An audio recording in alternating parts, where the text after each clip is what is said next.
bien, bonjour à toutes et à tous, que vous soyez ici parmi nous à l'église ou derrière votre écran, je vous souhaite la bienvenue chez vous.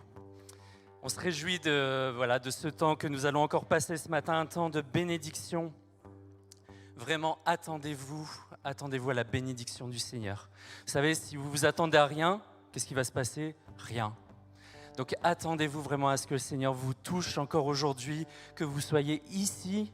Et je peux vous dire que ceux qui sont ici vont encore avoir une onction peut-être plus grande. Donc je vous encourage à venir aussi. Et derrière vos écrans, parce que Dieu est tout-puissant, donc il vous touchera aussi. Ce matin, on veut vraiment louer le Seigneur, offrir ce temps de consécration, ce temps où on va offrir toute notre louange, comme un sacrifice doux, agréable, un parfum, un encens qui monte vers le Seigneur. Alors ce matin, vraiment nous avons les cœurs unis les uns aux autres, parce que nous sommes une famille, la famille dans le Seigneur. Et je prie ce matin que vos cœurs soient ouverts, pour recevoir cette pluie abondante, ce renouveau, ce rafraîchissement. Oui, merci Seigneur, merci parce que tu nous rassembles une fois de plus. Merci parce que tu nous donnes cet honneur, cette dignité de pouvoir te louer encore ce matin. Seigneur, je te prie que chacun de tes bien-aimés ce matin soit touché là où il est, quelle que soit sa condition, quel que soit ce qu'il vit en ce moment. Parce que tu es un Dieu abondant en amour, abondant en bienfaits. Oh, je le déclare Seigneur, tu es abondant, plein de richesses. Que ton nom soit béni encore ce matin, toi éternel. Amen. Bon matin, source de vie. Vous allez bien? Ouais? Est-ce qu'on peut se lever tous ensemble? On va louer Dieu. On n'est pas là pour nous, on est là pour lui. Il nous a tout donné et on veut tout lui rendre ce matin. Tu entends ma prière, mon chant dès le matin, au milieu de la nuit, ta lumière m'envahit. De qui aurais-je craint?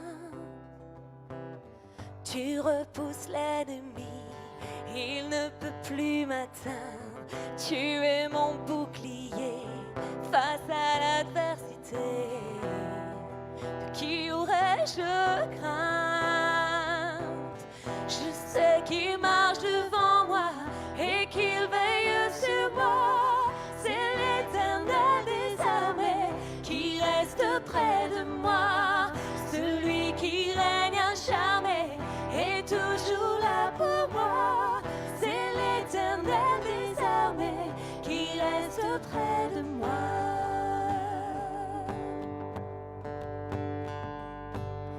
Ma force est en ton nom, tu es celui qui sauve, tu me délivreras et tu triompheras. De qui aurais-je crainte? De qui aurais-je crainte? Je sais qu'il marche devant moi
près de moi. Une acclamation pour le roi des rois qui reste à jamais avec nous. Quelles que soient les circonstances, quelles que soient les circonstances, quelle que soit la montagne, quel que soit, que le soleil soit là, que la pluie tombe, que les ténèbres nous envahissent. Quel que soit le prix à payer, Jésus, on veut te suivre. On le déclare tous ensemble ce matin. Dans la joie, quand le soleil m'inonde, sur les monts où ta présence abonde. Jésus, je te suivrai. Dans la peine, quand mon âme sombre, dans la vallée du deuil et de l'ombre. Jésus, je te suivrai. Car tu es mort pour moi. Je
souffert pour me sauver. Jésus, je te suivrai. Je t'aimerai plus que la vie. Te servirai malgré le prix. Jésus, je te suivrai.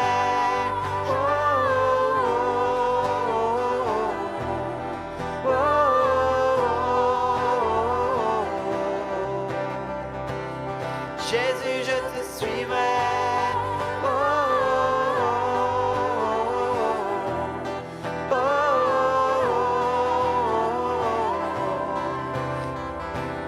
Jésus, je te suivrai.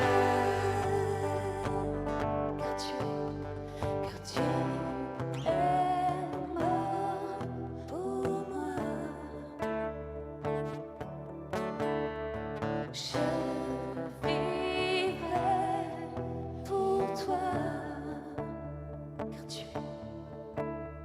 Car tu es mort pour moi, Jésus. Je vivrai pour toi. Tu t'es offert sans rien garder. Tu as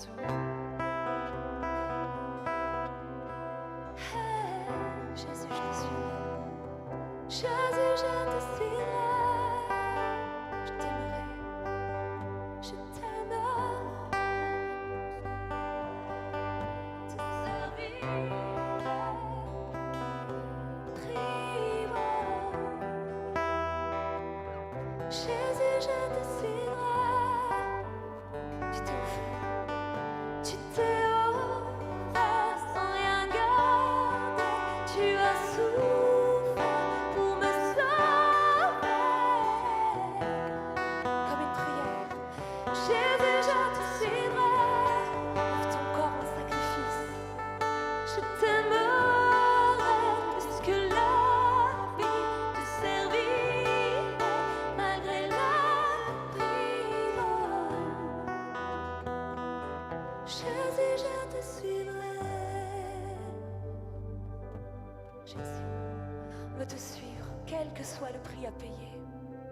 Si nous devons mourir à nous-mêmes, quel que soit le prix à payer, nous te suivrons. Sur ta parole, je te suivrai.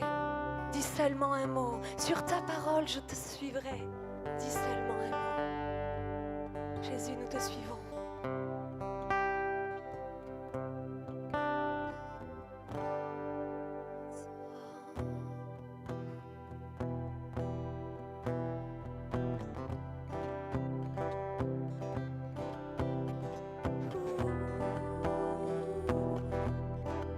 On est devant toi, Jésus.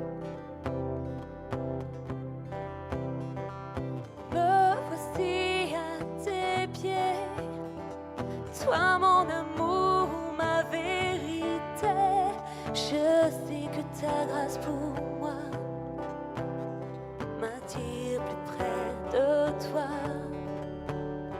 En toi je trouve la liberté, ma vie à toi je veux donner. Dieu, je me tiens devant toi. J'élève ma voix, tu m'as libéré. Alors je crie ton nom sur tous les toits, je proclame, je suis à toi. Je suis à toi. Tout le bien que tu fais pour moi, j'élève les mains pour que tout soit. Tu es le seul qui fait fléchir mes genoux. Répandre ta parole sur terre, partager ton amour, Dieu mon Père. Je m'agenouille devant toi. J'élève mes mains, tu m'as libéré. Alors je crie ton nom sur tous les toits, je proclame, je suis à toi. Je suis à toi. Tout ce que je suis, je m'abandonne, prends ma vie. Je suis à toi. Je suis à toi. Me voici, Seigneur, les bras grands ouverts, toi qui es le Fils, le Dieu d'éternité, le Dieu d'éternité. Me voici, Seigneur, les bras grands ouverts, toi qui es le Fils, le Dieu d'éternité, le Dieu d'éternité. Alors je crie ton nom sur tous les toits, je proclame, je suis à toi. Je suis à toi. Tout ce que je suis, je m'abandonne, prends ma vie. Je suis à toi. Je suis à toi. Alors je crie ton nom sur tous les toits, je proclame. Je suis à toi. Je suis à toi. Tout ce que je suis, je m'abandonne. prends ma vie. Je suis à toi. Je suis à toi. Je suis à toi. Déclare-le. Je suis à toi. Je suis à toi. Je suis à toi. Je suis à toi. Je suis à toi. Je suis à toi. Je suis à toi. Je suis à toi. Je suis à toi. Que t'appartiens. Je suis à toi. Je suis à toi. Je suis à toi. Je suis à toi.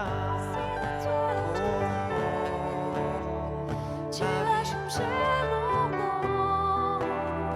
Tu as changé ma vie. Je suis à toi, Jésus. Que t'appartiens. Tu as changé mon nom. Ma vie t'appartient. Tu as changé ma vie. Je suis à toi. Tu as changé ma vie. Je suis à toi. Je suis à toi. Je suis à toi. Je suis à toi. Je suis à toi. Je suis à toi. Je suis à toi. Pendant que la musique continue, élève ta voix vers celui qui a tout donné pour toi.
Tu as changé nos noms. Tu as changé nos noms. Notre identité est en toi. Notre identité est en toi. Tu as changé nos noms. Notre identité est en toi. Et ce matin, que chacun d'entre nous puissions nous rendre compte de qui nous sommes en Jésus. De notre identité en Jésus.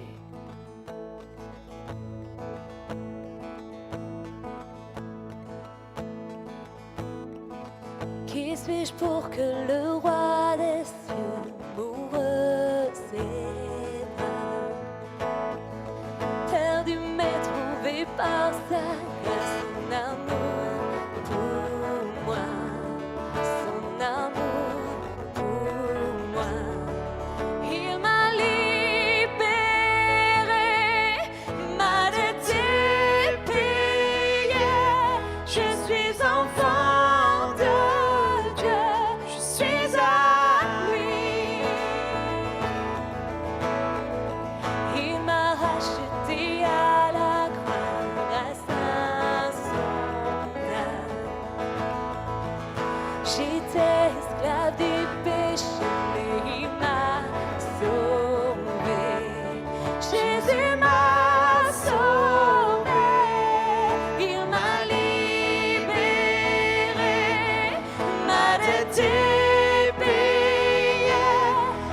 suis enfant de Dieu, je suis à lui.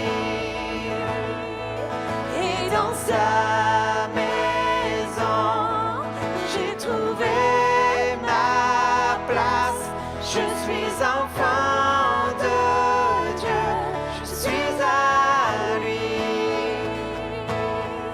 Je suis choisi et affranchi.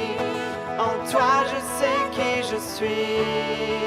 Tu es pour moi, pas contre moi. En toi je sais qui je suis. Tu es choisi et affranchi. En toi je sais qui je suis. Tu es pour moi, pas contre moi. En toi je sais qui je suis. Je suis choisi et affranchi. En toi je sais qui je suis. Tu es pour moi, pas contre moi. En toi je sais qui je suis. En toi je sais qui je suis. En toi je sais qui je suis. Il m'a libéré, ma dette est payée. Je suis enfant de Dieu, je suis à lui. Et dans sa maison, j'ai trouvé ma place. Je suis enfant de Dieu, je suis à lui. Il m'a libéré, ma dette est payée. Je suis enfant de Dieu, je suis à lui. Et dans sa maison, j'ai trouvé ma place. Je suis enfant de Dieu, je suis à lui. Je suis à lui. Je suis à lui. Je suis à lui. Je suis à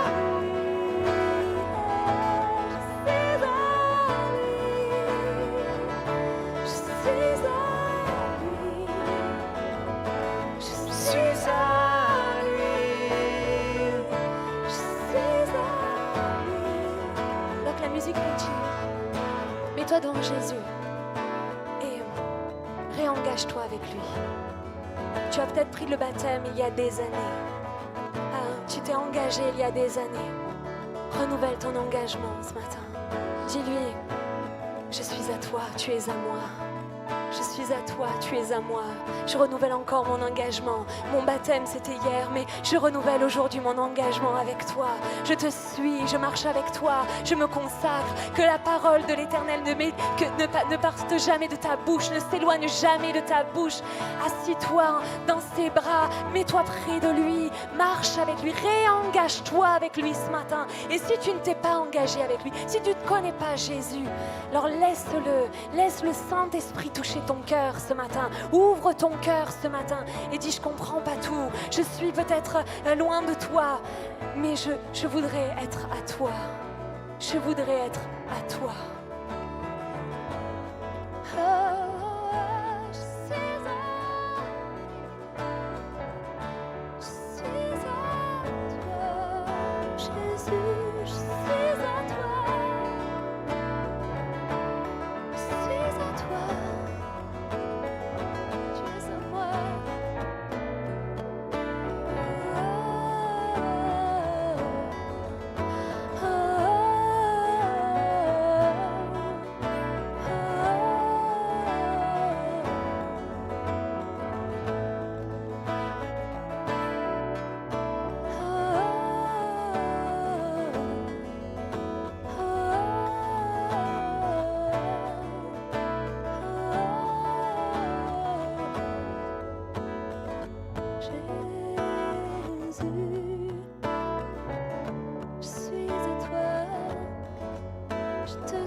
Alléluia.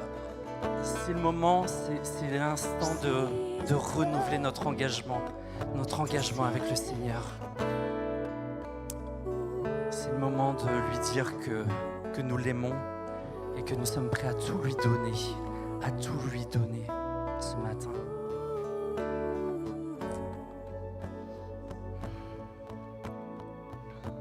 Que l'Éternel, que le nom de l'Éternel soit béni. Je vous invite à acclamer, à applaudir ce matin l'Éternel.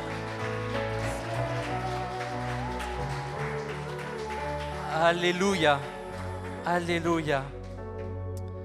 Merci Seigneur pour ce temps que nous avons vécu, que nous allons continuer là maintenant avec le partage de ta parole. Merci à l'équipe de louange, je pense qu'on peut les remercier aussi. Et je continue en vous demandant de remercier aussi l'équipe technique, parce que vous savez, les prédicateurs les mettent à rude épreuve. Merci pour eux. Et avant de vous partager la parole, je voudrais vous remettre les salutations du pasteur Marc et Ambre, qui ont profité d'un petit temps de vacances et pour recharger les batteries. Vous savez qu'on en a tous besoin et eux encore plus. Donc voilà, ils nous suivent actuellement. Et Marc, je sais que tu écoutes, et je ne vais pas faire de blagues, c'est sérieux. Pendant qu'on était en train de prier, j'ai vraiment ressenti sur mon cœur tout l'amour que le Seigneur avait pour toi. Donc vraiment, je veux t'encourager aussi dans ton ministère.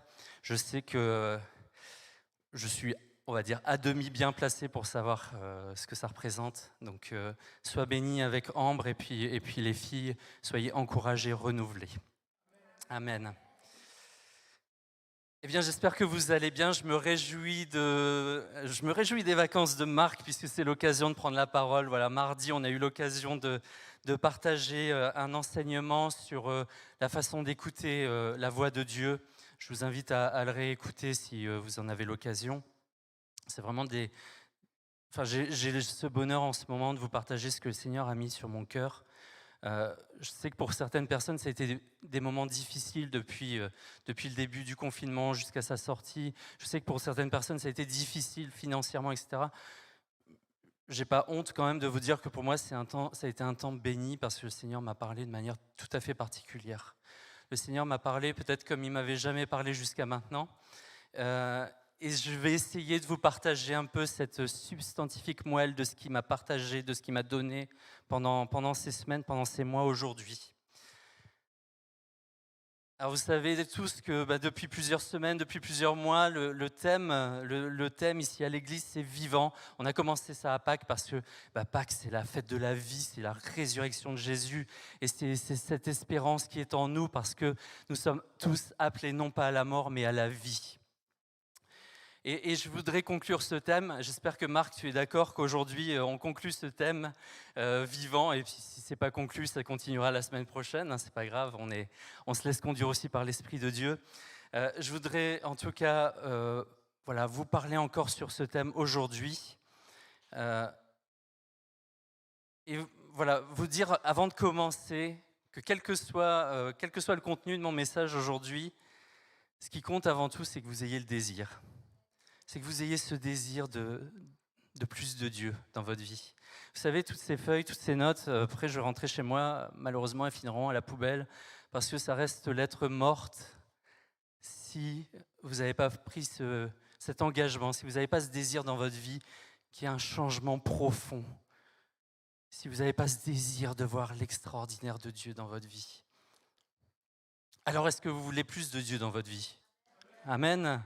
Est-ce que vous voulez vivre l'extraordinaire ?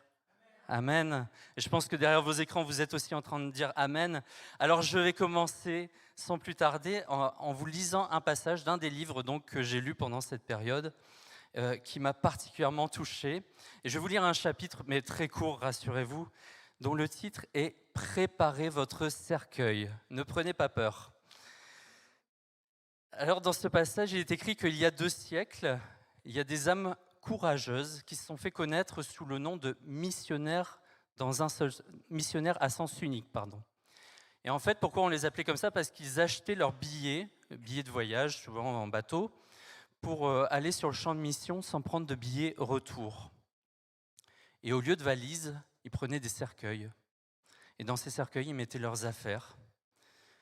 En quittant le port, ils faisaient un signe d'adieu à tous ceux qu'ils aimaient, à tous ceux qu'ils connaissaient, parce qu'ils savaient qu'ils ne reviendraient jamais chez eux. William Milne est un Américain et c'est l'un de ses missionnaires. Et un jour, donc, il monte dans un bateau et il part pour le Vanuatu. Et il sait très bien que dans cette région, il y a des chasseurs de têtes qui vivaient et ils avaient martyrisé tous les missionnaires qui étaient partis avant lui. Et donc ces chasseurs de têtes n'étaient pas des recruteurs en ressources humaines qui cherchaient des nouveaux employés dans les entreprises.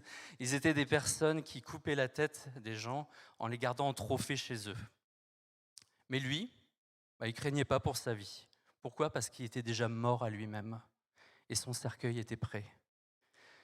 Pendant 35 ans, il a vécu au sein de cette tribu et il les a aimés. Et quand il est mort, les membres de la tribu l'ont enterré au milieu de leur village et ils ont inscrit cette épitaphe sur sa pierre tombale. Quand il est venu, il n'y avait pas de lumière. Quand il est parti, il n'y avait pas de ténèbres. L'auteur donc de ce passage continue en disant: quand avons-nous commencé à croire que Dieu veut nous envoyer dans des endroits sûrs pour faire des choses faciles ? Est-ce qu'il y a un plus grand privilège que le sacrifice ? Jésus n'est pas mort pour nous protéger, il est mort pour nous rendre dangereux. Est-ce que vous êtes dangereux ce matin ? La volonté de Dieu, ce n'est pas un plan d'assurance, c'est un plan audacieux. Et l'abandon complet de votre vie à la cause du Christ n'est pas radical, c'est normal. Donc il est temps d'arrêter de vivre, j'aime bien souvent prendre cette image, il est temps d'arrêter de vivre comme si on était dans une salle d'attente chez un docteur en disant il doit me rester à peu près 10 ans, 20 ans, et puis d'attendre la fin comme si le but de la vie c'était d'arriver à la mort en toute sécurité. Préparez votre cercueil. Alors c'est sûr, c'est un titre qui secoue, mais moi je me dis que ce matin, vous voyez, on a chanté des chants, et je peux vous assurer que j'avais pas prévenu l'équipe sur le choix des chants, donc c'était pas du tout téléphoné ni rien, et pourtant on a chanté Seigneur, je te donne ma vie, prends tout ce que je suis, etc. Et je trouve qu'à force de les chanter, parfois on les chante un peu de façon légère. Vas-y, prends tout ce que j'ai, mais ne touche pas à cette partie de ma vie, ni à ça, enfin pas grand-chose. Est-ce que finalement on est prêt, et je me mets dedans, je me mets avec vous parce que moi aussi je chante ces chants, est-ce que je suis prêt à donner ma vie à Jésus, mais radicalement ? Et donc j'ai intitulé le message de ce jour, le dernier souffle. Parce que ces missionnaires, voyez-vous, ont accompli le plan de Dieu jusqu'à leur dernier souffle. Parce que nous sommes invités à aller jusqu'au bout, tant que nous n'avons pas franchi la ligne d'arrivée. Pour reprendre l'image de Paul, la course, eh bien, tant qu'il nous reste du souffle, la course n'est pas terminée. Parce qu'il faut aussi du souffle pour être endurant dans cette course. Mais aussi parce que jusqu'à notre dernier souffle, tout est possible. Tant que nous n'avons pas expiré, tant que nous n'avons pas rendu ce dernier souffle, nous pourrons vivre des choses extraordinaires avec Dieu. D'ailleurs, le psaume 104 dit « Je veux chanter pour l'Éternel ma vie durant, célébrer mon Dieu tant que j'existerai. » Je veux célébrer mon Dieu tant que j'existerai. Il n'y a pas de limite, il n'y a pas de fin, si ce n'est ce moment où je vais remettre ce dernier souffle. Alors mon frère, ma sœur, peut-être que tu te sens âgé, peut-être que tu te sens inutile. Et tu penses, c'est temps que le Seigneur me reprenne. C'est bon, j'ai fait tout ce qu'il y avait à faire, je ne suis plus bon à rien sur cette terre. Eh bien, je t'invite vite, que tu sois ici ou derrière ton écran, à chasser cette pensée. Et repense à Abraham et Sarah. Sur le papier, ils n'étaient plus bons à rien. Pour eux, le match était fini, game over. Et pourtant, Dieu a accompli sa promesse alors qu'ils étaient dans un âge avancé. Et pourtant, la postérité d'Abraham est devenue aussi nombreuse que les étoiles du ciel et le sable de la mer. Donc rien, non, rien n'est impossible à Dieu, que l'on soit jeune ou vieux ce matin. Est-ce que tu le crois ce matin? Est-ce que tu le crois? Moi, je le crois, il n'y a pas de problème. Il n'y a aucun problème. Est-ce que toi, tu le crois? Est-ce que toi, tu le crois? Sinon, ta vie, elle ne changera pas. Sinon, la mienne, elle ne changera pas non plus. Alors, puisque je parle du souffle, je voudrais m'arrêter d'abord sur ce qu'est le souffle. Parce que vraiment, ça a nourri ma méditation en préparant ce message. Et je me suis souvenu, parce que j'ai eu le bonheur, même si c'est une douleur pour la maman, d'assister à la naissance de mes 2 enfants. Et voyez-vous, quand un enfant naît, quand il sort du ventre de sa mère, la première des choses qu'il doit faire, c'est respirer. C'est la première inquiétude des médecins, des sages-femmes qui sont tout autour. Parfois, les enfants naissent, ils sont bleus, il faut vite les faire respirer. Le premier souffle. Et le dernier moment, comme je vous le disais, le dernier moment de notre vie, eh bien, c'est ce dernier souffle. Donc le souffle, c'est vraiment le principe de vie. C'est ce qui encadre toute notre vie, qui en marque le commencement et la fin. Le commencement et la fin de notre vie sont marqués par ce souffle. Et pourquoi? Eh bien, tout simplement parce que ce souffle est un principe de vie qui nous est donné par Dieu. Ce souffle est un principe de vie qui nous est donné par Dieu. Ça, on le voit depuis la création du monde et la création de l'homme. La Bible nous rappelle cette réalité. Dans Genèse, au chapitre 2, on lit « L'Éternel Dieu forma l'homme de la poussière de la terre. Il souffla dans ses narines un souffle de vie, et l'homme devint un être vivant. » L'homme était inerte, c'était la poussière, mais Dieu va souffler cet esprit de vie dans l'homme. Et le psaume 104 dit « Tu te caches et ils sont épouvantés, et tu leur retires le souffle. Ils expirent, ils retournent à la poussière. » Vous voyez, ces 2 passages qui montrent bien ce commencement, cette fin. Le souffle, c'est vraiment un principe de vie précieux. C'est ce qui nous rend vivants. Et tant que nous avons ce souffle, eh bien oui, nous sommes vivants. Et tant que nous sommes vivants, nous pouvons réaliser des choses extraordinaires avec Dieu. Je ne sais pas si vous avez remarqué, mais et ça, on le voyait, c'était la science qui nous montrait ça dans les siècles précédents, quand on n'avait pas toutes ces machines. Eh bien, avant, pour vérifier que quelqu'un était mort, on plaçait un miroir devant sa bouche. Et donc, s'il y avait de la buée sur ce miroir, ça voulait dire que cette personne respire encore, donc elle n'était pas morte. Et alors même que je vous parle, eh bien, c'est pour ça qu'on garde les distances, eh bien, il y a un souffle qui sort de ma bouche. Je vous rassure, c'est un souffle de vie, pas un souffle de mort. Il y a un souffle qui sort de ma bouche. Parce qu'on est fait à l'image de Dieu. Quand Dieu parle, il y a ce souffle qui sort de sa bouche et la chose s'accomplit, la chose prend vie. Eh bien, moi, je crois que quand on prend la parole de Dieu et qu'on la proclame, c'est ce même souffle de vie, ce même principe qui s'accomplit. Alors même que je déclare les promesses de Dieu sur ma vie, ces paroles s'accomplissent, elles prennent vie. Parce que sinon, ça c'est lettre morte. Ça c'est juste un bouquin. Si je le prends pas et que je déclare pas les promesses de Dieu sur ma vie, eh bien tout ça, ça n'a pas d'efficacité. En Jean, au chapitre 20, on peut lire « Jésus leur dit de nouveau que la paix soit avec vous. Tout comme le Père m'a envoyé, moi aussi, je vous envoie. » Après ces paroles, il souffla sur eux et leur dit « Recevez le Saint-Esprit. » Vous remarquez que Jésus souffle sur les disciples pour remettre le Saint-Esprit, juste après leur avoir dit « Je vous envoie ». Il n'y a pas de hasard dans la parole de Dieu. Il n'y a pas de hasard avec Dieu. Le souffle est reçu parce qu'il y a un but bien précis. Il y a cet envoi en mission. Dieu ne nous équipe pas, il ne nous remplit pas de son esprit pour rien, juste pour faire joli, pour se dire, comme pour nous mettre dans une belle vitrine et puis dire, regardez, ils sont beaux, ils sont remplis de mon esprit, et ça ne sert à rien. D'ailleurs, on lit aussi dans les Actes, au chapitre 1, « Mais vous recevrez une puissance, le Saint-Esprit survenant sur vous, et vous serez mes témoins à Jérusalem, dans toute la Judée, dans la Samarie et jusqu'aux extrémités de la terre. » Vous voyez, je vous dis que si on a reçu ce souffle de Dieu, ce souffle de vie, ce souffle de l'Esprit de Dieu en nous, c'est pour une mission particulière. Et moi, je comprends que cette mission, c'est d'être ses témoins. Alors, on va vous diffuser dans quelques instants, ça c'est une petite information technique, une vidéo. Je vous invite à la regarder, puis si vous n'avez pas le temps de lire les sous-titres, parce que c'est une traduction simultanée, je reviendrai dessus. Mais nous sommes remplis de l'Esprit de Dieu pour témoigner. Ça, c'est clairement une de nos missions. Et ça, j'en ai parlé mardi dernier, c'est pour ça que je vous le mentionnais, le témoignage, la puissance du témoignage. On va parler dans un instant, mais tout d'abord, je voudrais qu'on puisse regarder cette vidéo.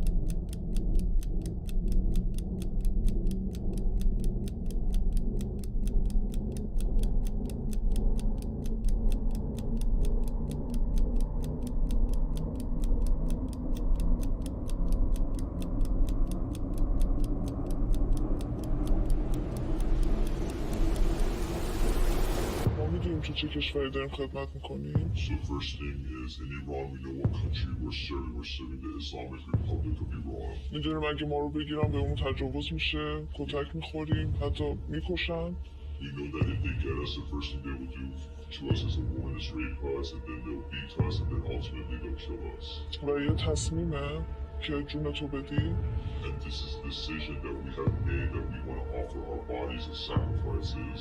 برای اینکه امروز من از خونه میرم بیرون نمیرم برمیگردم. Because I have this thought when I wake up, when I leave that door, I might not come back. و من با همسرم حرف زدم و هر دوتامون اینو برای همدیگه حل کردیم. And when I talked to my husband, and we made an agreement that this is the decision of our lives, so if we leave that door, we don't come back, we accept the consequences of what happened. This is why there is an awakening inside of you all, because it's a woman's woman. Oh, the devil is gonna hang. Oh, the devil is gonna hang from his own couch. Oh, the devil is gonna hang. Oh, the devil is gonna hang. Oh, the devil is gonna hang from his own couch.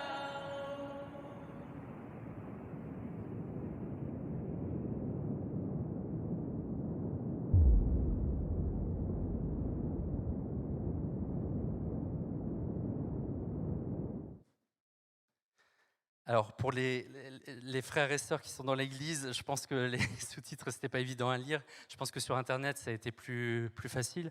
Alors, laissez-moi juste revenir là-dessus. Qu'est-ce que c'est cette vidéo ? C'est une vidéo qui est réalisée, qui s'appelle Comme des brebis au milieu des loups. C'est un reportage sur les églises souterraines en Iran. Et j'aurai le plaisir de vous partager l'intégralité du reportage.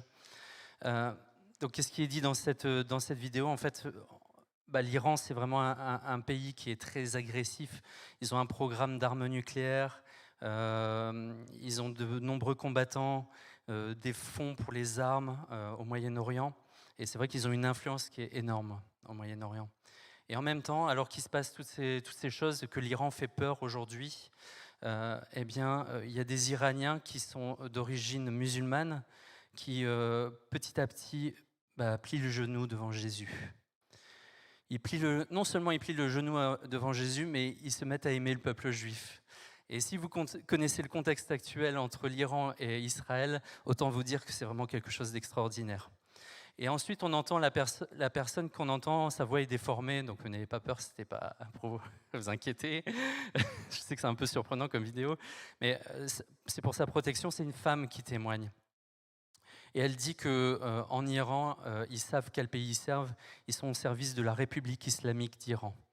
Et ils savent que la première chose les femmes savent que la première chose qui leur arrivera si elles se font attraper en tant que chrétiennes, c'est qu'elles se feront violer, battre et mettre à mort, bien souvent par pendaison. Et elle dit que c'est une décision qu'elle a prise d'offrir son corps en sacrifice, tout comme ces femmes, toutes ces chrétiennes. Et elle sait très bien qu'en franchissant la porte le matin, eh bien, elle ne reviendra peut-être pas. Et elle a parlé avec son mari et ils se sont mis d'accord sur le fait que c'est la décision de leur vie. S'ils franchissent cette porte et qu'ils ne se revoient pas, ils acceptent les conditions, les conséquences de tout ce qui se passe. Et c'est la raison pour laquelle il y a un réveil en Iran. Parce que c'est un mouvement de femmes. Oui, mesdames, vous avez un rôle à jouer. Alors, c'est bien souvent les hommes qui prêchent, mais mesdames, vous êtes puissantes. Et moi, quand j'ai vu ce reportage pour la première fois, je pouvais que pleurer. Je pouvais que pleurer de voir ce sacrifice. Et j'ai eu la grâce de rencontrer des personnes de cette église souterraine d'Iran. Et ces jeunes femmes qui sont des jeunes femmes, je me permets de le dire, qui sont magnifiques, qui sont des jeunes femmes en pleine santé et qui sont prêtes à vivre tout ça au nom de Jésus, au nom de leur foi. Et je trouve ça extraordinaire. Et je pouvais pas m'empêcher de vous le partager sur cette partie où je veux évoquer la puissance du témoignage. Vous savez que le premier martyr de la foi, déjà c'est Jésus. Jésus qui s'est offert en sacrifice pour nous. Et ensuite, nous est relaté dans les Actes la mort d'Étienne.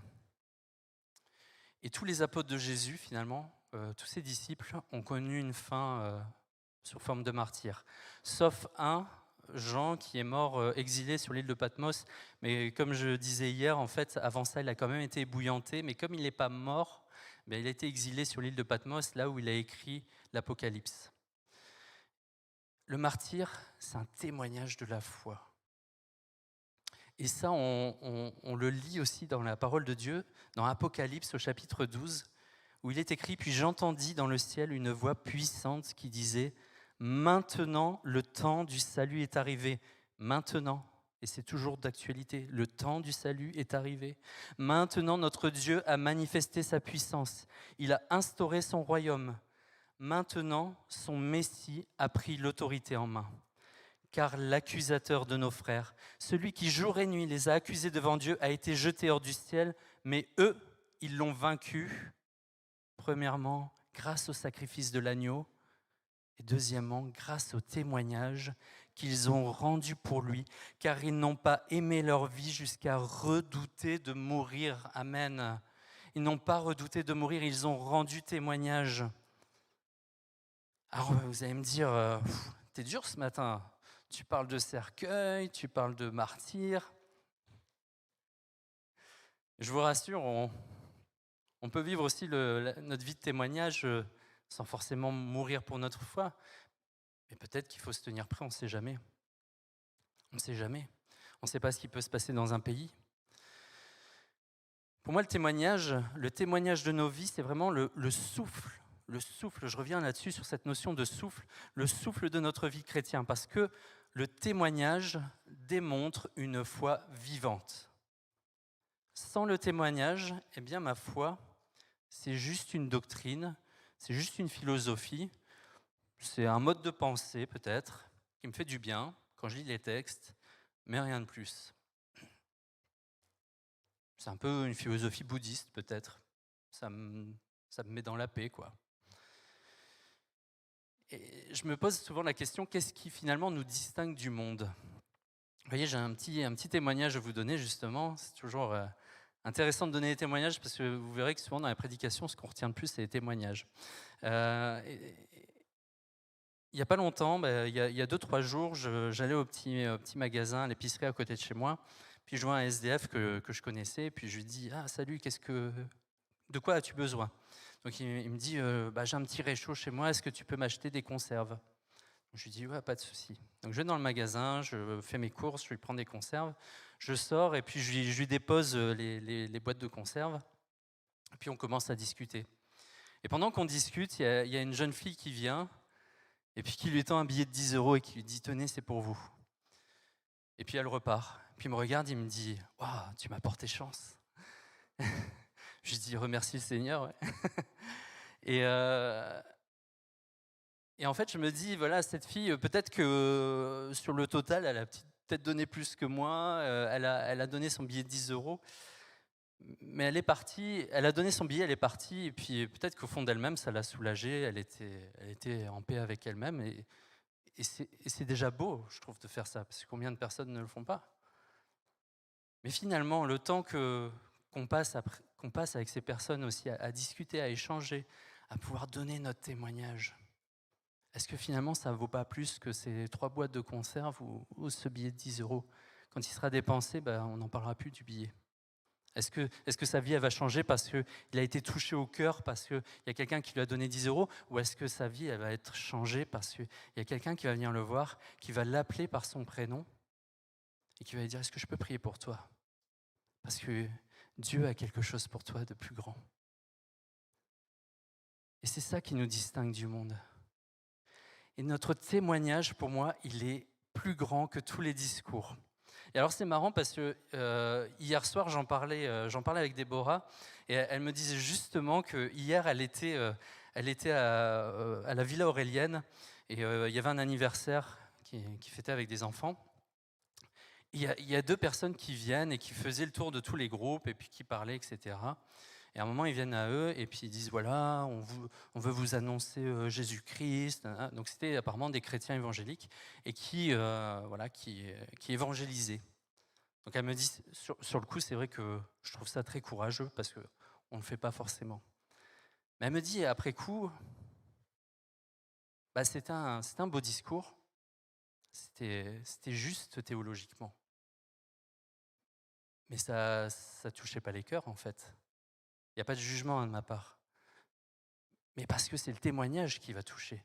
Qu'est-ce que c'est le témoignage? C'est que je vais vous raconter une histoire. Je vais vous raconter une histoire particulière parce qu'un jour, Dieu est entré dans ma vie.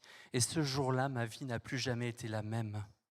Et ça va peut-être vous donner envie de vivre la même chose.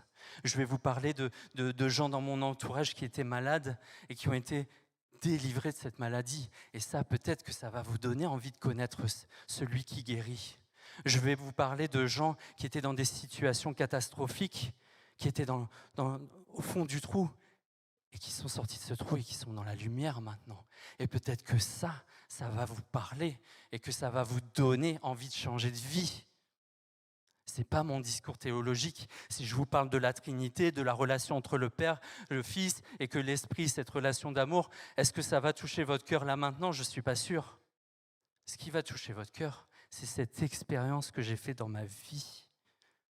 La Bible dit qu'en voyant notre lumière, les hommes pourront rendre gloire à Dieu. Dans Matthieu 5, on n'allume pas une lampe pour la mettre sous le boisseau, mais on la met sur le chandelier et elle éclaire tous ceux qui sont dans la maison. Que votre lumière luise ainsi devant les hommes, afin qu'ils voient vos bonnes œuvres et qu'ils glorifient votre Père qui est dans les cieux. Ce n'est pas en voyant votre enseignement, même s'il y a l'importance d'être enseigné. Mais moi, j'ai envie de dire que le premier contact, c'est vraiment ce témoignage. C'est ça, le témoignage, c'est puissant. Et jusque dans notre dernier souffle, dans nos derniers instants, même ce témoignage, si vous me permettez, témoignera pour nous. Ce que nous aurons vécu dans notre vie témoignera pour nous. Et vous savez, on dit parfois que quand c'est nos derniers instants, c'est comme un film en accéléré de notre vie. Eh bien, nous allons revoir ce témoignage de notre vie. Et nous pourrons entrer dans la paix de Dieu. Nous pourrons rejoindre sa gloire. Jacques, lui-même que je cite, « Mes frères et sœurs, à quoi servirait-il à quelqu'un de dire qu'il a la foi s'il ne le démontre pas par ses actes? Une telle foi peut-elle sauver? Il en est ainsi de la foi, si elle reste seule sans se traduire en actes, elle est morte. Elle est morte cette foi. S'il n'y a pas d'acte, si ça ne prend pas une forme concrète, si la parole de Dieu elle n'est pas vivante et elle ne se met pas en application dans notre vie. Alors vous allez me dire, c'est magnifique, moi c'est mon cas en tout cas, quand j'écoute ces récits de missionnaires qui partent avec leur cercueil, j'avais envie d'avoir un cercueil, mais là, je me suis dit que c'était un peu abusé. Mais on a envie de lever la main, et de dire moi aussi, je veux vivre ça, moi aussi, je veux partir, moi aussi, je veux donner ma vie pour la cause de Christ. Et vraiment, je ne vous cache pas que je suis le premier à lever ma main. Et puis quand il s'agit de monter dans le bateau, on commence à être un peu hésitant. On se dit, ouais, c'est un aller sans retour quand même. Vous savez, on parle de ces gens qui potentiellement pourraient aller sur Mars et qui potentiellement pourraient ne pas revenir parce qu'on n'a pas la capacité de les faire revenir. On se dit, mais ils sont fous. On perd souvent pied, on recule parce que voilà, l'échéance est là. On se dit, finalement, c'est pas pour nous, c'est pour les autres. Ils ont une onction particulière pour offrir leur vie. Et on se met à culpabiliser. Je ne sais pas si ça vous est arrivé. Moi, ça m'est arrivé d'entendre des témoignages qui sont époustouflants. Et au début, je fais « gloire à Dieu ». Et après, je culpabilise parce que ma vie, je me dis « je suis mauvais, je suis bon à rien ». Surtout pas à donner ma vie à Dieu. Mais permets-moi de te dire que Dieu ne t'a pas créé pour être la version passable de toi-même. La version passable. Vous savez, c'est comme le bac. Il y a des mentions assez bien. Il y a des mentions bien, très bien. Alors moi, j'ai eu la mention assez bien, tout juste. Donc, c'est pas très glorieux. Et quand je suis arrivé à l'université, je me souviens, tout le monde venait vers moi et me disait « t'as eu quelle mention, toi, au bac ?» Je me suis dit « oh, c'est une université, il n'y a que des intellos ici, parce qu'ils ont tous eu des mentions, apparemment. » Moi, j'ai eu mention assez bien. Et donc, la fille qui me pose la question, elle dit « moi, j'ai eu mention passable. » J'ai eu mention passable, c'est nouveau. Dieu ne nous a pas créés pour être la version passable de nous-mêmes. Passable, c'est qui passe tout juste, quoi. Et voilà, je veux vous inviter à ne pas vous résigner, à ne pas baisser les bras. Ne pensez pas que vous n'êtes pas assez bien pour accomplir toutes ces choses. Ne vous résignez pas, ne baissez pas les bras. Vous y parviendrez si vous vous laissez transformer jour après jour. Vous serez alors capable de marcher non par la foi, mais non par la vue, mais par la foi. Il y en a qui suivent quand même, ça me rassure. Et voilà, moi ça m'est arrivé, là aussi je vous redonne un petit témoignage, je vous ai parlé tout à l'heure, j'en ai beaucoup parlé ces derniers mois parce que c'est vraiment l'expérience de ma vie à ce jour. Quand je suis parti avec ce ministère en Turquie, donc on allait pour équiper des églises souterraines iraniennes. Donc en Turquie, il y a des Iraniens qui y vivent parce que la Turquie est assez ouverte finalement pour accueillir des gens qui viennent d'Iran et qui veulent après éventuellement migrer en Europe. Et n'ayez pas peur, les Iraniens sont très gentils s'ils viennent en France. Et il y a aussi des Iraniens qui étaient venus de Téhéran. Alors moi, quand j'entends Téhéran, waouh, ça me fait trembler. Et ils étaient venus en cachette. Donc on était dans des réunions finalement où il y avait à l'entrée, comme ici, on prend votre nom, on vérifie. Et là, il y avait des gens qui vérifiaient qu'on était bien inscrits. Il y avait des oreillettes, des talkie-walkie. Enfin bref, c'était sécurité au niveau. Et donc moi, je me retrouve surtout avant ça à l'aéroport de Nice avec Déborah. Et ça fait déjà plusieurs jours que je suis en train de gamberger. Je me dis, alors je vais aller dans un pays musulman, en Turquie. Je ne suis jamais allé de ma vie. Je vais partir avec des gens que je ne connais absolument pas. Je suis le seul Français, c'est tous des Américains. Je vais aller rencontrer des Iraniens et il paraît même qu'on va évangéliser dans la rue. Et là, je me fais mon petit cinéma au fur et à mesure des jours et puis on allait à l'aéroport. J'ai le cœur qui bat la chamade et je regarde l'écran avec les avions et je me dis pourvu qu'il soit annulé. Non mince, il n'est pas annulé. Bon, peut-être qu'il sera retardé. Non, il ne sera pas retardé. Et je me souviens qu'on va boire un café avec Déborah parce qu'on va bientôt se séparer et j'avais l'impression de vivre la scène, quoi. C'est le dernier repas. Et j'étais pas fier et pourtant j'y suis allé. J'y suis allé pourquoi ? Parce que le désir finalement était plus grand que ma peur. J'y suis allé parce que ce désir l'a emporté sur ma peur et je suis monté dans cet avion. Et je peux vous dire que monter dans cet avion, c'est une des meilleures décisions que j'ai prises dans ma vie. Je ne l'ai jamais regretté. Alors, je vous invite vous aussi dans votre vie, quand on va vous proposer de monter dans un bateau ou dans un avion, de ne pas avoir peur. C'est une image, un avion. Mais n'ayez pas peur d'aller plus loin. Maintenant, c'est vrai, comment est-ce qu'on peut aller plus loin quand même ? Et là, je vais vous proposer une petite Petite démonstration, je l'ai faite hier. C'est une grande première, je crois, dans l'histoire des églises évangéliques, si ça fonctionne. Vous voyez, on a comment est-ce que finalement on peut arriver à avoir cette puissance, ce qui nous fait dire oui pour aller plus loin, pour vivre ce témoignage dans notre vie. Vous voyez, dans ma main ici, donc j'ai de l'eau et ici on a 2 tasses avec dans chacune un sachet de thé. Donc je verse cette eau.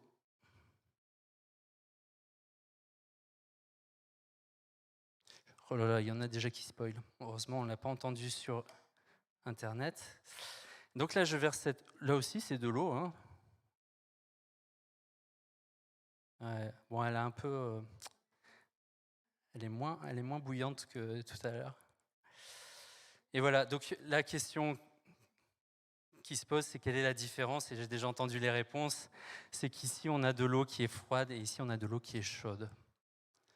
Pour moi, déjà, la vie de quelqu'un qui n'a pas connu Christ, c'est déjà l'eau qui est dans cette bouteille. Elle est transparente. Elle est transparente. Christ, c'est le sachet de thé dans cet exemple. Et après, ici, il y a Jésus qui est rentré dans ta vie, mais toi, tu n'étais pas bouillant. Donc ta vie, elle reste un petit peu fade, un petit peu transparente, un petit peu sans saveur. Par contre, là, tu étais bouillant. Et ça a tout changé. Ça a tout changé. Merci. Ça a tout changé dans ta vie parce qu'à partir de ce moment-là, tu as pris la saveur de Christ dans ta vie. Tu as pris son... Il y a un nouveau goût. Ta vie, elle a du goût. Elle a arrêté d'être fade. Et j'ai dit merci, mais c'est l'Esprit Saint qu'il faut remercier parce que tout ça, ça ne vient pas de moi, ça vient de la parole de Dieu. Et oui, je vous encourage à lire la parole de Dieu. Alors où est-ce qu'on lit qu'il y a un sachet de thé dans la parole de Dieu? Eh bien, je vais vous le dire. Et là, Marc tremble parce qu'il se dit, mais qu'est-ce qu'il raconte? Éphésiens 6,10, « Enfin, mes frères et sœurs, fortifiez-vous dans le Seigneur et dans sa force toute puissante. » Vous allez me dire, là, on ne voit pas du tout le rapport. On pourrait le comprendre, mais on ne voit pas trop le rapport direct. Éphésiens 6,10, si je prends une traduction anglo-saxonne qui s'appelle la traduction de la Passion, il y a des jeunes qui sont là aujourd'hui, il y a des jeunes qui sont derrière leurs écrans. Je vous encourage à étudier l'anglais. Moi, j'ai eu cette chance de pouvoir étudier l'anglais. Donc, ça m'a ouvert des portes extraordinaires de lire des livres et aussi des versions de la Bible auxquelles on n'a pas accès, nous, pauvres Français moyens. Mais bon, heureusement, je suis là pour vous aider. Je plaisante. Mais dans la traduction de la Passion, toujours ce verset dit « Maintenant, mes bien-aimés, j'ai gardé ces vérités les plus importantes pour la fin. » Donc oui, j'ai gardé cette vérité, j'ai obéi, j'ai gardé cette vérité la plus importante pour la fin de ma prédication, ce qui vous encourage aussi. Soyez infusés de force surnaturelle par votre union de vie avec le Seigneur Jésus. Soyez victorieux avec la force de sa puissance explosive qui vous envahit et vous traverse. Cette force qui est venue traverser cette eau, qui l'a changée. L'eau est toujours de l'eau, mais elle est transformée avec l'union avec Jésus. Et elle prend une autre saveur, une autre couleur. Cette vie, elle est plus transparente. Ce n'est pas une vie qui ne va pas laisser de traces. C'est une vie qui est savoureuse, qui a du goût. Et qui va laisser un témoignage qui va marquer la vie de génération et de génération. Vous savez, si je porte ce t-shirt de Charles Spurgeon, il est mort il y a déjà plusieurs siècles maintenant. Et pourtant, sa vie a laissé un témoignage puissant, une trace dans le cœur des chrétiens. Et je me permets de citer un philosophe, je trouve qu'on ne le fait jamais assez, philosophe danois, Søren Kierkegaard, qui a dit que l'ennui est la racine de tout mal. En d'autres termes, l'ennui, ce n'est pas juste ennuyeux, c'est mauvais. L'ennui est mauvais. Et donc, on ne peut pas être dans la présence de Dieu et s'ennuyer en même temps. On ne peut pas être dans la volonté de Dieu et s'ennuyer en même temps. Si tu suis les pas de Jésus, tu ne vas jamais t'ennuyer. C'est garanti. Vous verrez dans le ciel, quand on sera avec les disciples, vous pourrez leur poser la question. Alors, vous vous êtes ennuyés avec Jésus? Je pense que Ça n'a pas dû être de tout repos. Mais en même temps, c'est extraordinaire. C'est extraordinaire. Votre vie, elle prend une coloration extraordinaire avec Jésus. La Bible dit, consacrez-vous, car demain l'Éternel fera au milieu de vous des choses étonnantes, des miracles, des prodiges. Je vous l'ai demandé au tout début de ce message, est-ce que vous voulez vivre des choses extraordinaires? Vous m'avez dit oui. Ces choses extraordinaires, elles vont se réaliser à travers le témoignage de votre vie. On va pouvoir les vérifier. Mais ces choses extraordinaires, elles viendront parce que Jésus vous a infusé de sa force surnaturelle alors que vous vous êtes consacré à lui. Vous vous êtes consacré à lui. L'extraordinaire commence toujours par la consécration. C'est le catalyseur derrière chaque poussée spirituelle. Si vous voulez voir un réveil dans votre vie, il faut vous consacrer. Vous consacrer. Qu'est-ce que c'est se consacrer? C'est donner de soi à Dieu. On l'a chanté encore ce matin. Prends ma vie, Seigneur. Je suis tout à toi. Je t'appartiens, Seigneur. Est-ce que je suis prêt à vivre ça? Peut-être que oui, jamais pour la cause de ma foi, je ne serai mis à mort. Mais est-ce que je suis prêt à donner ma vie? Est-ce que je suis prêt à donner ma vie pour Jésus? Regardez tous ces témoignages dont je vous parle depuis tout à l'heure. Ces femmes en Iran, ces missionnaires qui sont partis alors qu'ils savaient très bien que là où ils allaient, tous les missionnaires avant eux sont morts. Ces personnes sont nées comme vous et moi. Elles ne sont pas différentes. Ce sont des personnes ordinaires. Ces personnes lisent la même Bible que nous. Ces personnes ont le même Dieu que nous. Alors qu'est-ce que c'est la différence? C'est cette consécration. Ils nous inspirent par leur vie, parce que leurs vies font la différence d'avec une vie banale. Ils nous inspirent à prendre plus de risques et à rêver plus. Vous savez, quand j'étais petit, il y avait la télévision en 4/3, puis après on a eu la télévision en 16/9. Eh bien moi je vous invite à rêver en 16/9, beaucoup plus grand que vos limites, beaucoup plus grand que ce que vous croyez être vos limites, alors que Dieu a prévu quelque chose d'extraordinaire pour votre vie. C'est mon message ce matin. Alors pour conclure, je voudrais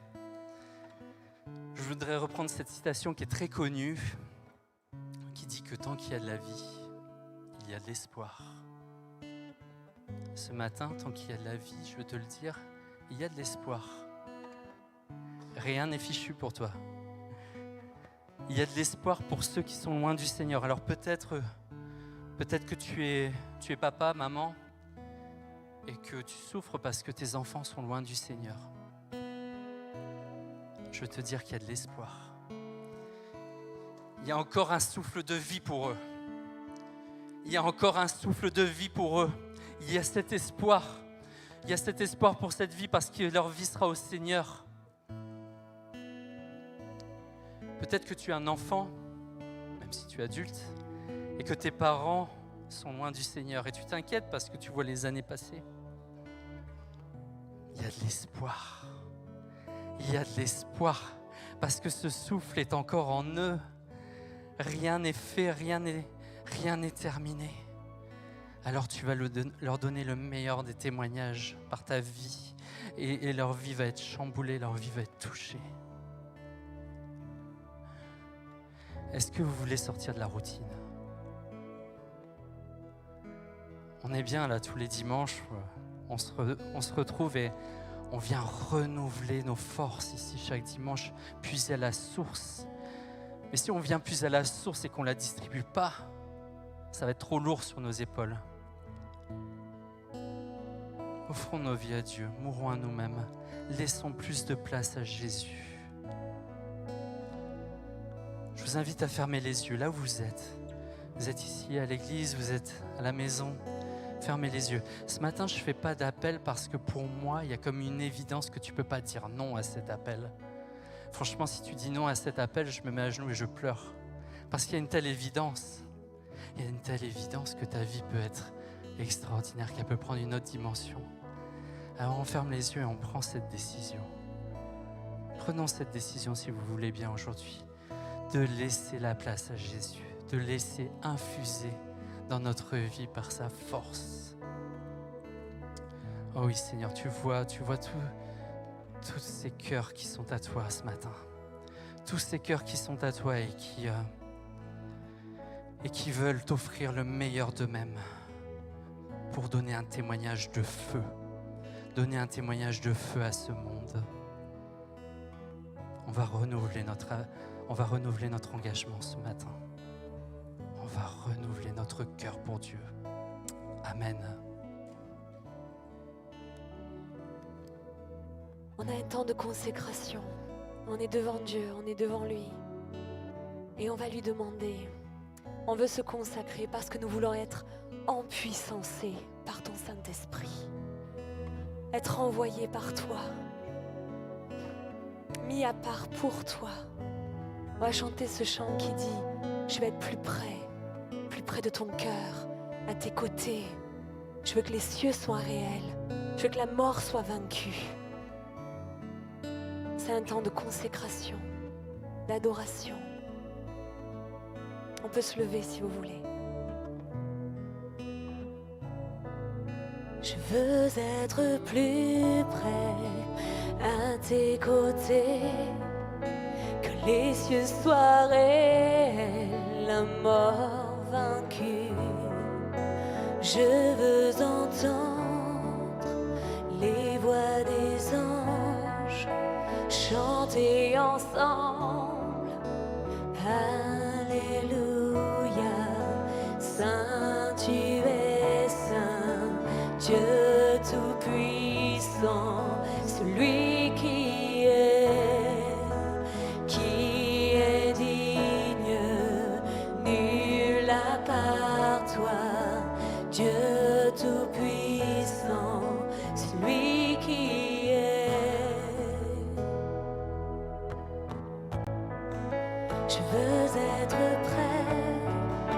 près de ton cœur, aimant ce monde, haïssant les ténèbres. Je veux voir les morts ressusciter, chanter ensemble.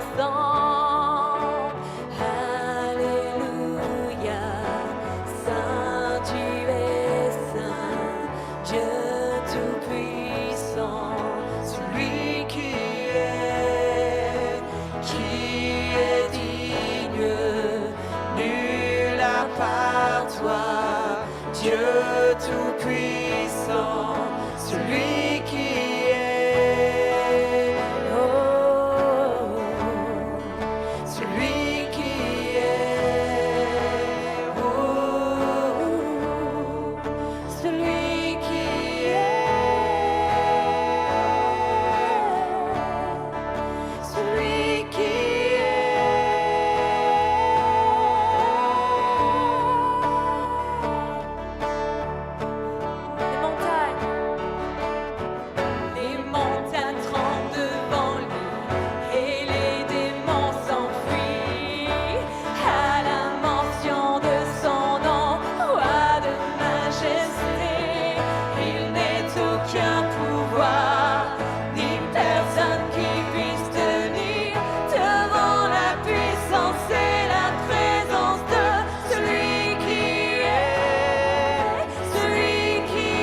faisons une acclamation au Dieu de gloire, au Dieu tout-puissant, l'Éternel.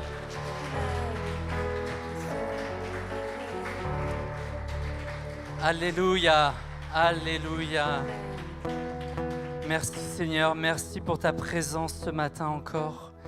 Mais moi je la ressens ce matin, c'est un truc de fou. J'ai juste envie de pleurer, donc c'est dur. Mais voilà, le Seigneur est là. Le Seigneur, je veux vraiment vous encourager à aller plus loin avec lui. Il va vous emmener vers les sommets. Alors avant qu'on prenne un dernier chant, je voudrais vous passer quelques informations. On se retrouve ici mardi soir pour les cours, dernier cours sur le livre des rois, donc avec Pasteur Marc, grand retour. Donc on veut l'encourager, on sera là. Et ce sera aussi les vacances pour la source du jour. Vous savez, ces messages qu'on reçoit tous les matins, il y a des frères et sœurs qui nous bénissent tous les matins pour nous encourager. On les reçoit par mail. Eh bien, il va y avoir un petit temps de vacances aussi, on fait une petite pause pour que chacun puisse se renouveler. Eh bien, vous-même, salut Marc, vous-même soyez renouvelés, soyez bénis et que le Seigneur vous accompagne encore tout au long de ce jour et à très bientôt, bon dimanche. On prend un dernier chant. Quelle que soit la montagne haute, il est plus haut. Quel que soit le fardeau si grand, il est plus grand. Quelle que soit la vallée profonde, il est plus profond, bien plus que nous croyons. Notre promesse, c'est Jésus. Notre réponse, c'est Jésus. Tout à lui nous devons. Toute chose, notre sauveur, c'est Jésus. Notre futur, c'est Jésus. Tout à lui nous devons. Toute chose, quelle que soit la crainte qui s'approche, il est plus proche. Quelle que soit la force du doute, il est plus fort. Quelques batailles qui nous font face, il a tout conquis, bien plus que nous croyons. Notre promesse, c'est Jésus. Notre réponse, c'est Jésus. Tout à lui nous devons. Toute chose, notre sauveur, c'est Jésus. Notre futur, c'est Jésus. Tout à lui nous devons. Toute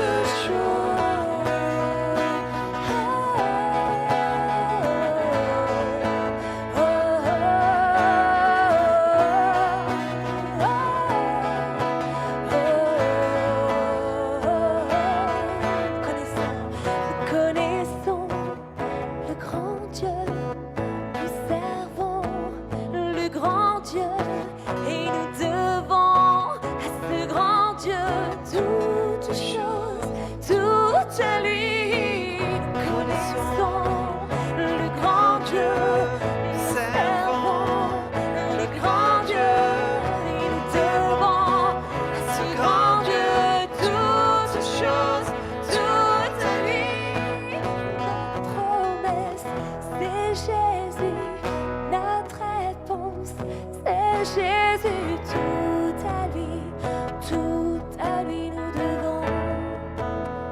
Toute chose, notre sauveur, c'est Jésus. Notre futur, c'est Jésus. Tout à lui nous devons. Toute chose, notre promesse, c'est Jésus. Notre réponse, c'est Jésus. Tout à lui nous devons. Toute chose, notre sauveur, futur, c'est Jésus, tout à lui nous devons toutes choses. Alléluia, tout pour toi. Amen. Soyez bénis en abondance. Bon dimanche.